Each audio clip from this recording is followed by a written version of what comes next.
सार्वजनिक बांधकाम खाता असेल, उद्योग खाता असेल, नगरविकास खाता असेल, याच्यामध्ये तर मोठ्या लुटमारी म्हणजे दरोडेच पडत असतात.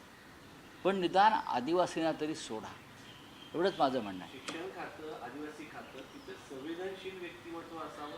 बघा, महाराष्ट्रात, देशात आणि एकंदरीत सर्व राज्यामध्ये त्या खात्यावरची व्यक्ती ही त्या खात्याला वाहून घेणारी असावी. शिक्षण, आदिवासी, सामाजिक न्याय ही तीन समाजातल्या शोषित समाजासाठी निर्माण झालेली खाती आहेत. पुनर्वसन.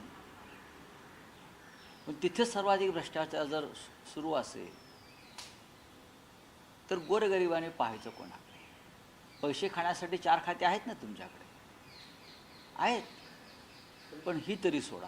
ती आश्रमशाळा काँग्रेसच्या माजी असू द्या ना. आमदाराची, माजी खासदाराची बघा आश्रमशाळा बघा सांगितलं गेलं. बघा हे हे हे काय कारण नाही ना.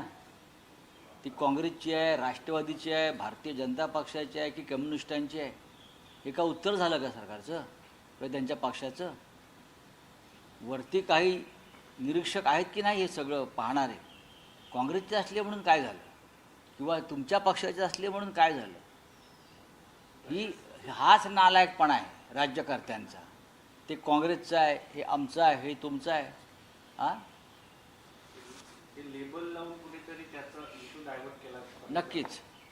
कोणाचेही असू द्या, मुलं आदिवासींची, पोरं आदिवासींची मेली आहेत.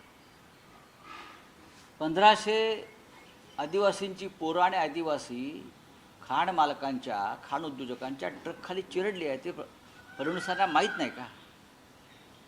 पालकमंत्री आहेत त्या भागाचे. माझा आकडा चुकलेला नाही. त्यांचे शिष्टमंडळ मला दिल्लीतून भेटले आदिवासी. 1500च्या आसपास माणसं आतापर्यंत मेली ट्रक खाली चिरडून, आणि पुरावे नष्ट केले. ताबडतोब बॉड्या नष्ट करायच्या, त्याच्यावर पाण्याच्या फवारण्या करायच्या. हां, हे मी चाललो आहे त्या भागामध्ये, मी जाणार आहे. प्रशासन